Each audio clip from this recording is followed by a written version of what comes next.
मैं भाजपा के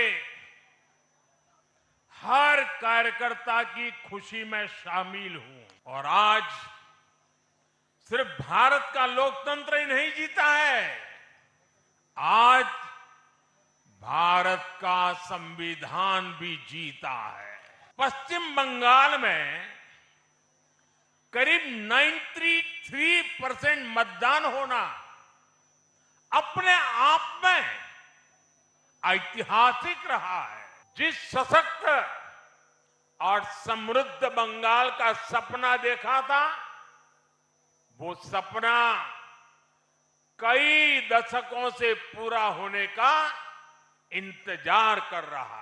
पश्चिम बंगाल में मिली ऐतिहासिक जीत के बाद से प्रधानमंत्री नरेंद्र मोदी ने बीजेपी मुख्यालय से कार्यकर्ताओं को संबोधित करते हुए इसे राज्य के लिए एक नए युग की शुरुआत बताया। उन्होंने कहा कि ये जनादेश भयमुक्त विकास और विश्वास से भरे बंगाल की ओर एक निर्णायक कदम है। पीएम मोदी ने डॉक्टर श्यामा प्रसाद मुखर्जी के सपनों का जिक्र करते हुए कहा कि अब दशकों का इंतजार खत्म हुआ और जनता ने उस विजन को साकार करने का अवसर भाजपा को दिया है। उन्होंने भरोसा दिलाया कि आने वाले समय में बंगाल में महिलाओं की सुरक्षा, युवाओं के लिए रोजगार और विकास को नई गति मिलेगी। इसके साथ ही केंद्र की योजनाओं को तेजी से लागू कर राज्य को प्रगति के रास्ते पर आगे बढ़ाया जाएगा। पीएम मोदी ने इसे कार्यकर्ताओं की मेहनत और जनता के अटूट विश्वास की जीत बताते हुए कहा कि अब बंगाल के भाग्य में विकास का नया अध्याय जुड़ चुका है। आज का ये दिन ऐतिहासिक है, अभूतपूर्व है। जब वर्षों की साधना सिद्धि में बदलती है तो चेहरे पर जो खुशी होती है, वो खुशी आज मैं देश भर के भाजपा के कार्यकर्ता के चेहरे पर देख रहा हूं।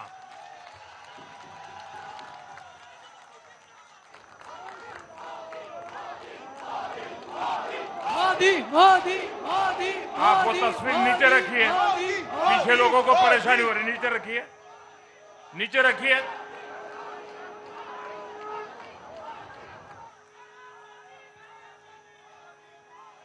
एक कार्यकर्ता होने के नाते मैं भाजपा के हर कार्यकर्ता की खुशी में शामिल हूं।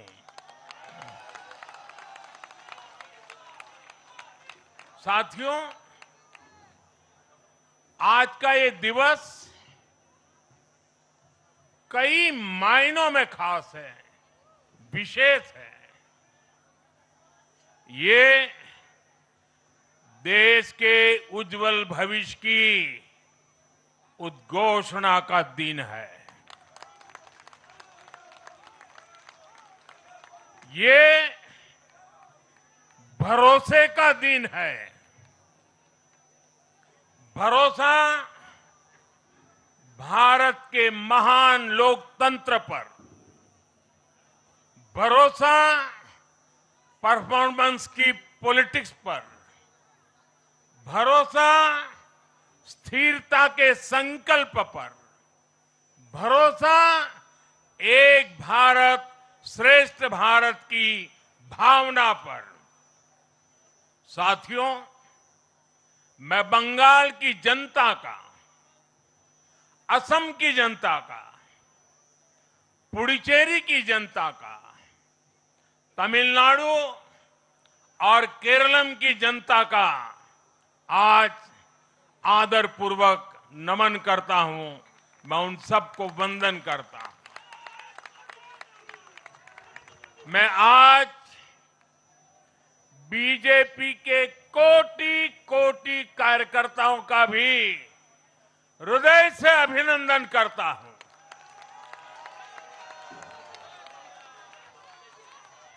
भाजपा के हर छोटे बड़े कार्यकर्ता ने एक बार फिर से कमाल कर दिया है, कमल खिला दिया है।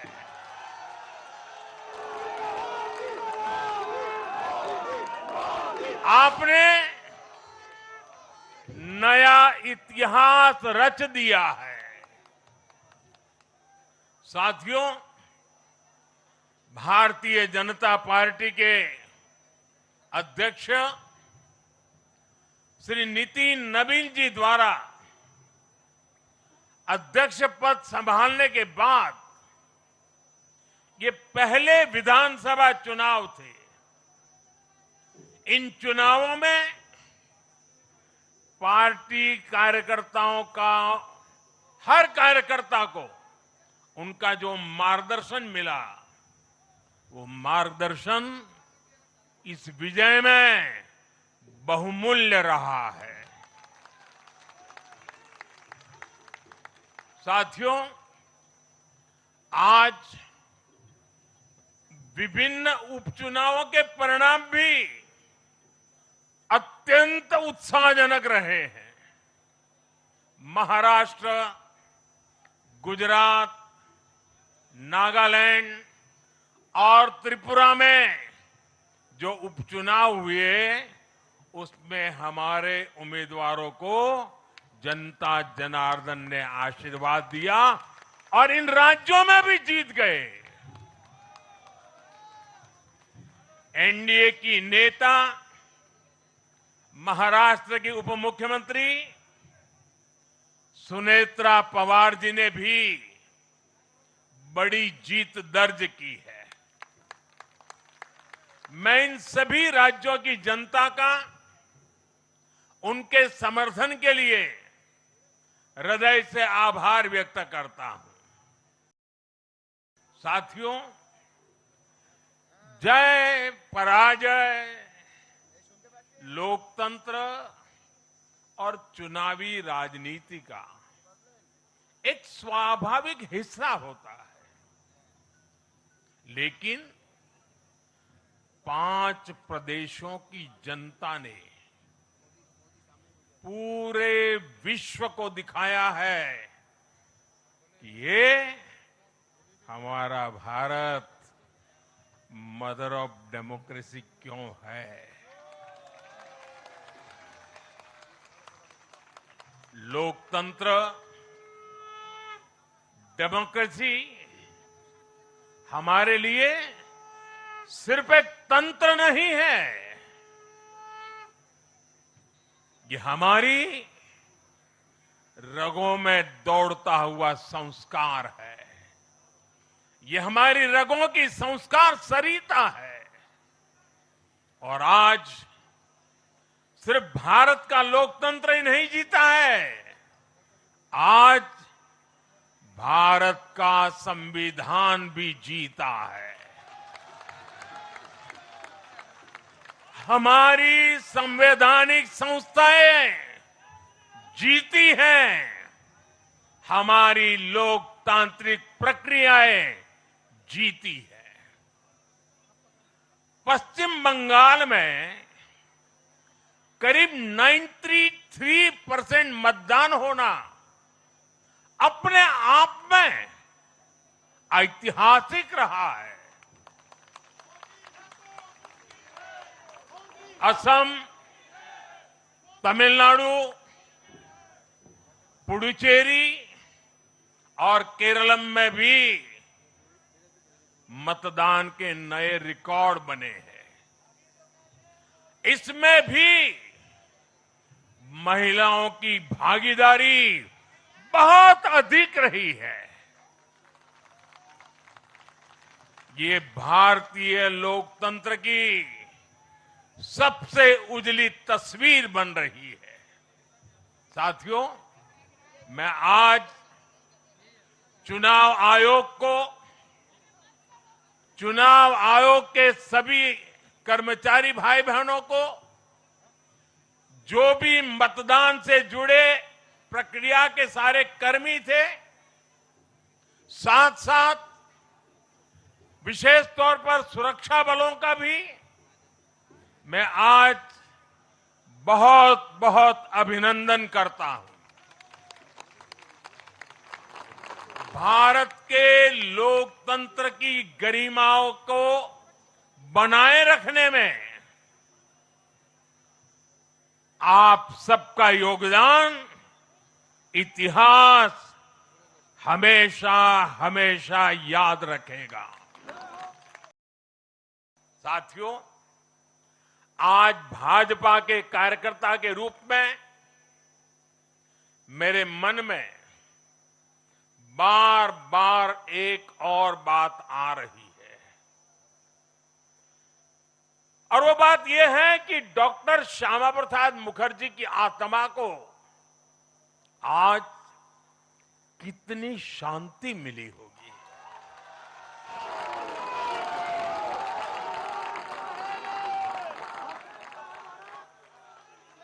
उन्होंने 1951 में जनसंघ की स्थापना करके प्रत्येक कार्यकर्ता को संदेश दिया था कि देश के लिए जीना है और देश के लिए मरना है। उन्होंने अपने जीवन से साबित किया कि राष्ट्र सर्वोपरि का मंत्र लेकर चलने वाले अपना जीवन देने में एक पल का भी संकोच नहीं करते। साथियों, डॉक्टर मुखर्जी ने पश्चिम बंगाल को भारत का हिस्सा बनाए रखने के लिए एक बड़ी लड़ाई लड़ी थी। उन्होंने जिस सशक्त और समृद्ध बंगाल का सपना देखा था, वो सपना कई दशकों से पूरा होने का इंतजार कर रहा था। आज 4 मई 2026 को बंगाल की जनता ने हम भाजपा कार्यकर्ताओं को वो अवसर दिया है। साथियों, बंगाल के भाग्य में आज से एक नया अध्याय जुड़ गया है। आज से बंगाल भय मुक्त हुआ है, विकास के भरोसे से युक्त हुआ है। बांग्लाए परिवर्तन होए गेछे।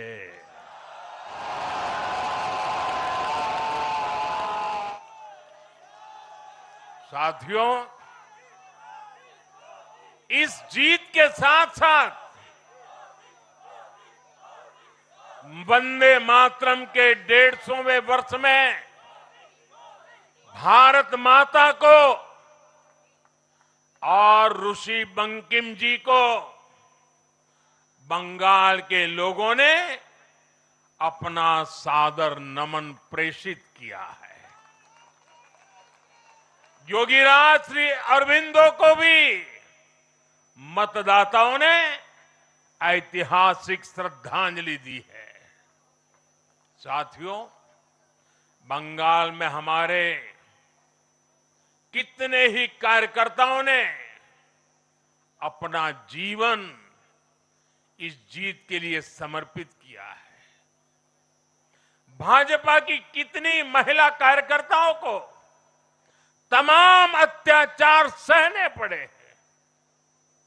आप कल्पना नहीं कर सकते कि केरल में और बंगाल में भाजपा के हर कार्यकर्ता को कितनी मुसीबतें झेलनी पड़ी है, उन पर कितने जुल्म हुए हैं, कितने अत्याचार हुए हैं। मैं आज बंगाल में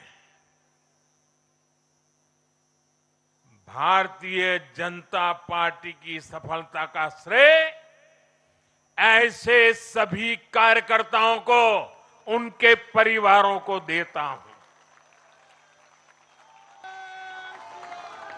मैं जीत बंगाल की जनता को समर्पित करता हूं।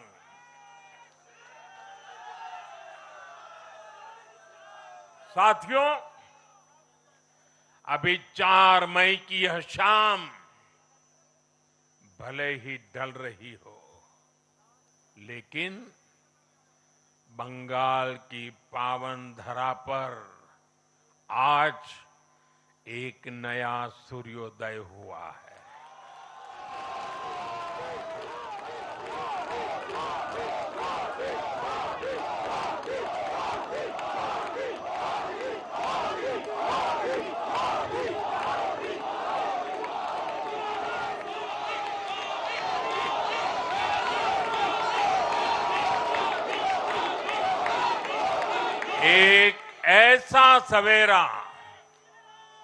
एक ऐसा सवेरा जिसका इंतजार पीढ़ियों ने किया है। भाजपा ने जितनी सीटें जीती वो महज एक चुनावी आंकड़ा नहीं है, ये उस अड़िग विश्वास की हुंकार है जिसने डर, तुष्टीकरण और हिंसा की राजनीति को जड़ से उखाड़ फेंका है।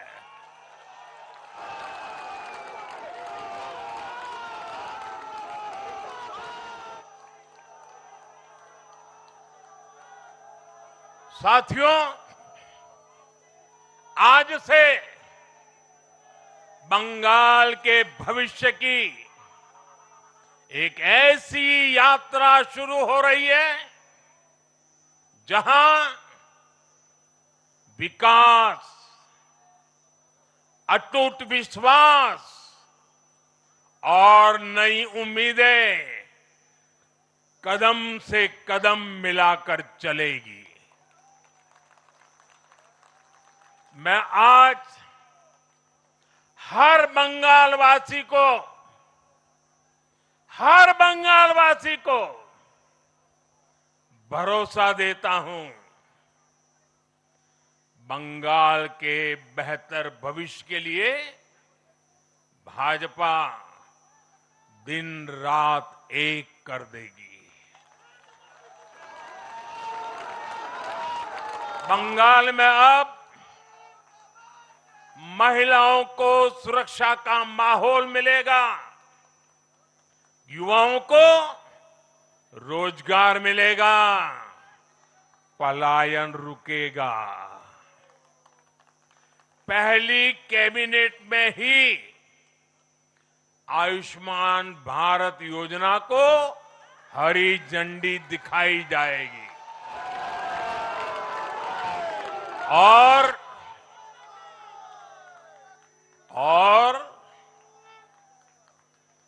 घुसपैठियों के खिलाफ भी सख्त से सख्त कार्रवाई होगी।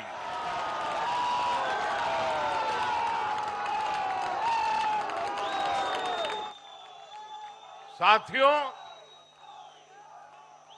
इस महाविजय की दहलीज पर खड़े होकर हम गुरुदेव टैगोर को भी याद कर रहे हैं। 25 बैशाख 9 मई का दिन दूर नहीं है। हमारा संकल्प भी वही होना चाहिए जो उनका स्वप्न था। एक ऐसा परिवेश जहां मन भय मुक्त हो और सिर ऊंचा हो। और बीजेपी बंगाल में ऐसा भय मुक्त वातावरण बनाकर दिखाएगी, ये मोदी की गारंटी है। न्यूज़ हम के लिए दिल्ली से ब्यूरो रिपोर्ट।